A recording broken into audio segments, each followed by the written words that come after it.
Sa pagpapatuloy ng ating istorya patungkol kay Emmanuel Amos, ang isa sa pinakamakapangyarihang ahente ni Satanas o isang mangkukulam, inihayag niya dito mga sangkay sa mga huling pahina ng kanyang libro ang patungkol sa revelasyon kung papaano tinatrabaho ni Satanas ang kanilang operasyon sa mundong ibabaw laban sa lahat ng mga Kristiyano. At kung ano ang nangyayari sa ating mundo ngayon, ito ay gawa mismo ng dyablo.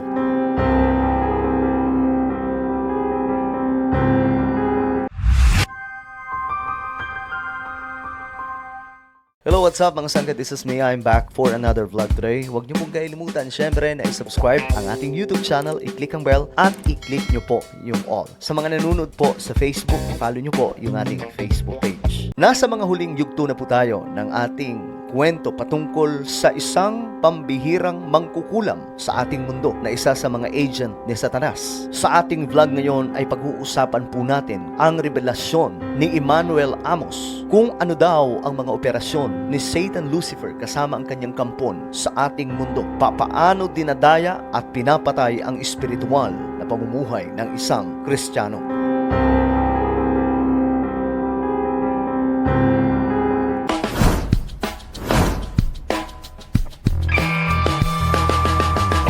Ayon sa Efeso chapter 6 verse 11 hanggang 12, mangagbihis kayo ng buong kagayakan ng Diyos upang kayo'y magsitibay laban sa mga lalang ng dyablo, sapagkat ang ating pakikibaka ay hindi laban sa laman at dugo, kundi laban sa mga pamunuan, laban sa mga kapangyarihan, laban sa mga namamahala sa kadilimang ito sa sanglibutan, laban sa mga ukol sa espiritu ng kasamaan sa mga dakong kaitaasan. Ito ay paalala mga sangkay sapagkat itong laban natin espiritual ay talagang nagaganap po yan sa ating mundo. Kung kaya't mga sangkayo, mga anghel ng ating Panginoon ay narito din po sa ating planeta. Sila po ang ating nagiging gabay sa tuwing tatawag tayo sa pangalan ng ating Panginoon. Ayon kay Emmanuel Amos, ang aklat o ang kwentong ito ay hindi magiging kumpleto kung hindi ihahayag ang iba't ibang kaparaanan ng operasyon ng mga kapangyarihang ito. Ganon din, napakahalaga na ang iba't ibang anyo na kung saan sila ay nagpapakita o nagpapahayag ay mabulgar.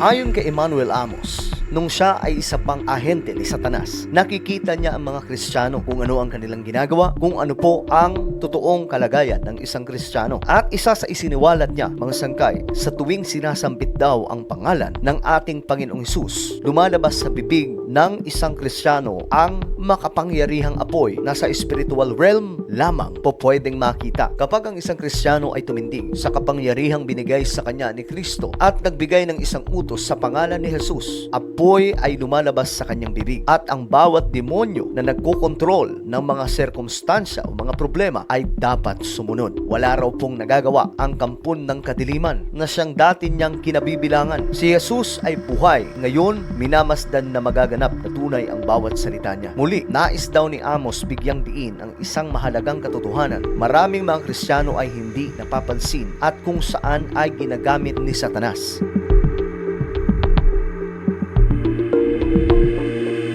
Ayon kay Emmanuel Amos, ilang mga Kristiyano kapag sila ay nananalangin, tinatalian at itinatapon ang mga demonyo na wala namang partikular na lugar na pagtatapunan. Ito raw po ay mapanganib. Kapag tinalian mo ang isang demonyo, ito ay talagang talina, gapos na. Kung palalayasin mo ito ng walang isang partikular na lugar, mananatili ito roon sa kapaligiran. Sa madaling sabi, mga sangkay, kailangan utusan mo sa pangalan ng ating Panginoong Hesus ang mga anghel ng Diyos na itapon ang demonyo kung saan siyang lugar dapat itapon. Halimbawa na lamang, itapon si Satanas sa Hades at gapusin ito roon. Ito ay mangyayari ayon sa kapangyarihan ng Diyos at maaalis ang demonyong inyong tinalian sa lugar na kinaruroonan niya.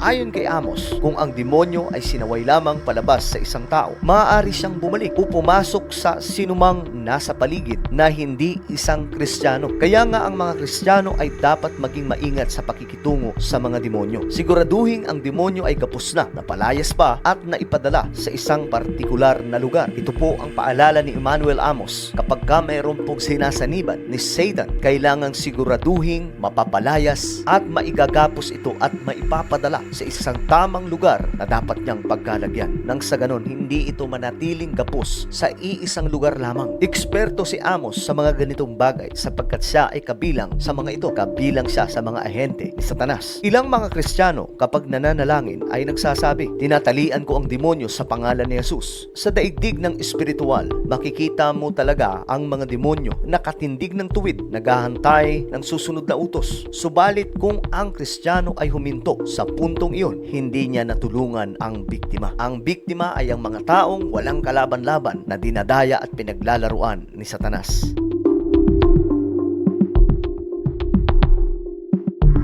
Pinaalalahanan din po ni Emmanuel Amos na hindi basta-basta nakakapagsagawa ng mga ganitong uri ng gawain ang magpapalayas ng demonyo sa katawan ng isang tao. Kung kaya't pinapaalalahanan niya ang lahat na maging maingat at siguraduhing malakas ang iyong pananampalataya at bitbit mo ang kapangyarihan ng Diyos. Ayon kay Amos, kapag tinalian mo ang isang demonyo, ito ay talagang gapos na. Kapag itinapon mo ito sa anumang lugar, gayon nga iyon, doon talaga siya napupunta. Hindi nakikita ng ating pisikal na mata. Pero kung ikaw ay nasa mundo ng espiritual, makikita mo kung saan napupunta ang isang demonic forces na iyong tinalian at itinapon.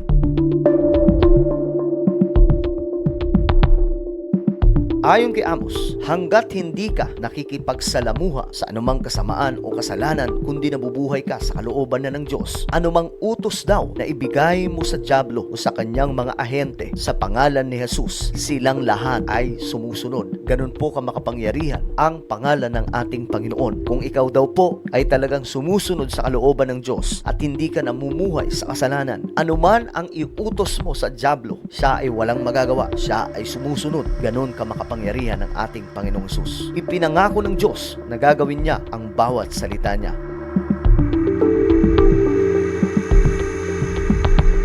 Isiniwalat dito ni Emmanuel Amos sa mga nangyayari sa mga simbahan. Ayon sa kanya, kami ay mga saksi ngayon na mayroong maraming mga taong may sapi sa loob ng mga simbahan. Ang iba ay nagsasalita ng ibang wika at nagpapahayag din. Tanging yaon lamang may taglay ng Espiritu ng Diyos ang nakakasiyasat sa ganitong mga tao. Ngunit ang pinag-uusapan natin dito, ayon kay Amos, ay ang mga ahente ni Satanas sa mga simbahan o mga panambahan. Dito binulgar ni Emmanuel Amos ang ginagawa ng mga ahente ni Satanas sa loob ng iglesia. Kung nangyayari ito sa inyong mga simbahan o sa gitna mismo ng panambahan, ito ay gawa ng dyablo. Isa sa isiniwalat niya, lumilikha raw ng mga pag-aaway-away at kaguluhan sa simbahan upang titipon ng mga mananampalataya. Hindi pala ito normal na nangyayari sa loob ng iglesia. Ito pala ay gawa ng kaaway. Kapag nagkaroon ng kaguluhan sa simbahan, nagkaroon ng pag-aaway-away, ito ay gawa ni Satanas. Pangalawa, ginagawa ni Satanas ang mga mananampalataya na mahina at winawasak ang simbahan. Ito ang dahilan kung bakit may mga simbahan na hindi na itutuloy pa ang ministeryo dahil sa pagkawasak. Pangatlo, patulugin ang mga lalaki at babae habang nagaganap ang pangangaral. Sa tuwing may mga tao di umanong inaantok sa loob ng iglesia, ayon kay Emmanuel Amos na isang dating ahente ni Satanas, gawain daw din pala nila ng mga dyablo ang patulugin ang mga nasa loob ng iglesia habang nagaganap ang pangangaral. Pang-apat, lumikha ng iba't ibang uri ng kaguluhan habang ginaganap ang gawain sa Panginoon. Ito po ay nakakakilabot na mga pangyayari sa loob ng iglesia at marami sa mga churches, marami sa mga simbahan ay nabibiktima sa mga ganitong uri ng kaganapan. Panglima, mag-akay ng mga kaluluwa para kay Satanas. Hindi lang pala mga Kristiyano ang nag-aakay ng kaluluwa, pati pala si Satanas ginagawa ito upang makasama niya sa dagat-dagatang apoy.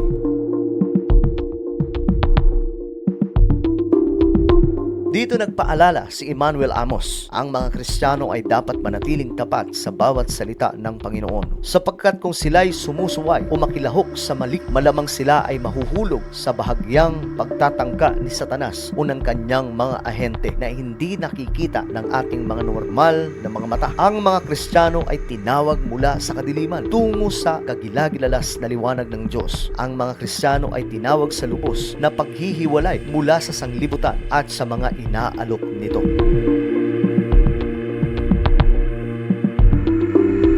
Isa sa mga kwento ni Amos, mayroon daw pong isang kapatiran na itinago ang kanyang pangalan. Siya ay isang born again at isang ganap na miyembro sa isang mga buhay buhay na mga iglesia o simbahan. Hindi nagluwat, inilipat niya ang kanyang pagiging kasapi o membership sa dinadaluhan ni Amos na denominasyon o bahay-sambahan. Nakibahagi siya sa lahat ng mga gawain sa loob ng simbahan at naging napakainit sa mga ito. Subalit ang kanyang ugali sa isang banda ay naging kahina-hinala. Kaya ilan sa amin, ayon kay Amos, ay nagpasya na dalawin siya sa kanyang tahanan upang malaman kung ano talaga ang nangyayari sa kanya. Habang kinapapanayam nila Amos ang babaeng ito, ang mga espiritong nasa kanya ay nagalit at nagpasimulang magpahayag. At pagkatapos sinabi sa amin, ayon kay Amos, na siya ay ahente ni Satanas para sa kanilang sambahan. Ang mga demonyong ito ay pinalayas at ang pagpapalaya ay ginawad sa kanya.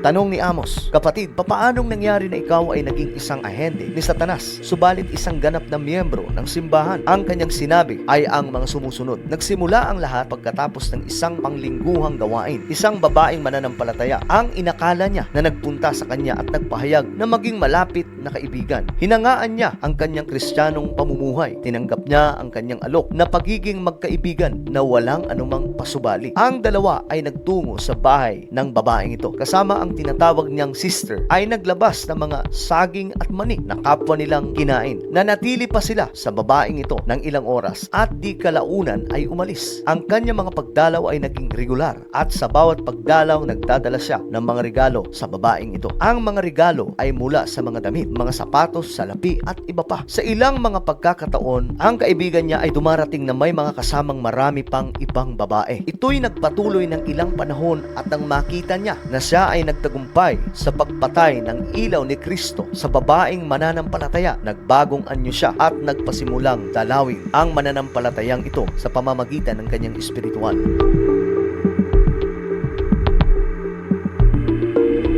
Sa panahong iyon ay binigyan ang mananampalatayang babae na siyang biktima na ngayon ng isang bulang tela, isang tubig bato, isang singsing para sa kanyang kanang hinlalaki ng paa at isang kwintas para sa kanyang sakong. Dahil sa dami ng kanyang nakain at tatanggap na regalo mula sa kanila, wala ng paraan para tumalikod. Pumasok siya sa isang tipanan sa kanila at nagpasimulang dumalo sa kanilang mga pagpupulong. Kaya na niyang magpalit ng anyo bilang ahas, paniki at iba pa. Pagkatapos siya ay naging ahente nila sa pag-aakay ng mga kaluluwa para sa kanila sa loob ng simbahan. Kahalintulad din po ito ng nangyari kay Emmanuel Amos.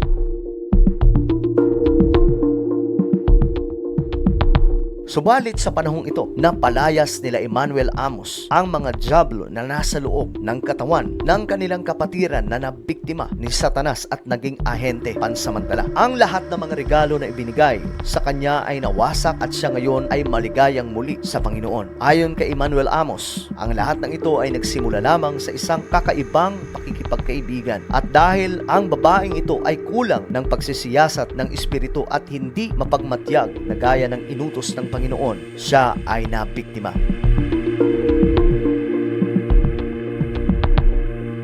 Ayon kay Emmanuel Amos, madali mong makikilala ang mga ahente ni Satanas. Nagsusuot sila ng mga singsing sa isa sa kanilang malaking daliri sa paa, kwintas sa palibot ng kanilang sakong, mga singsing sa ilong, mga kakaibang pabitin at marami pang iba. Kaya nilang pumasok sa isang simbahan o kalipunan na talagang napakainit sa mga gawain ng grupo o simbahan para lamang sa isang Kristiyano na kanilang minimiti. Ang ilan ay nag-uugaling kakaiba, ang iba ay napakasama. Kung kaya't ayon kay Amos, kinakailangan na ang anak ng Diyos ay dapat humiling sa Diyos ng espiritu ng pagkakakilanlan upang mapag-alaman niya ang mga ahente ni Satanas sa isang tingin at pakikiramdam. Sa oras na malaman nila na nakikilala mo na sila, sisiguraduhin nilang hindi lumapit sa iyo. Ang ganap na dahilan, ang kanilang amo ay sasaktan sila dahil sa iyo.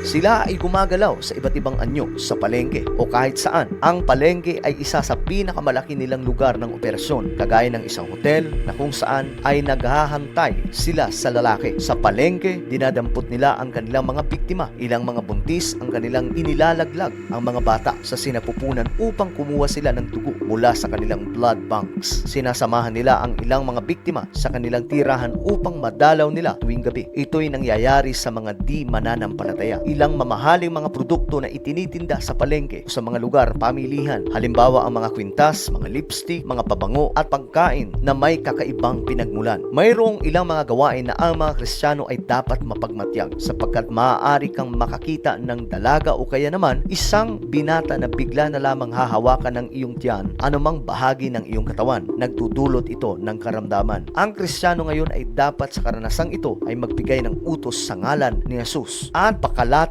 o wasakin ang plano ng diablo. At tunay nga anumang iyong ipakalat o gapusin dito sa lupa ay gagapusin nga talaga.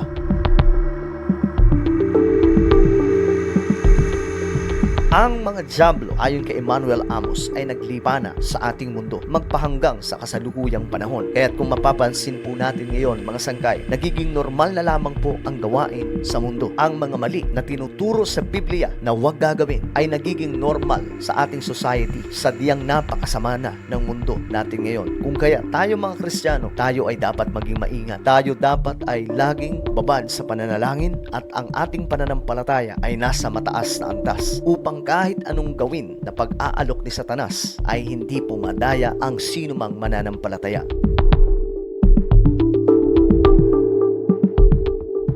Si Amos ngayon, mga sangkay, ay malaya na sa dyablo. Nakalaya siya sa kapangyarihan ni Satanas bilang isang ahente. At ngayon, isa ng ganap na ministro ng Diyos at nagpapahayag ng salita ng ating Panginoon.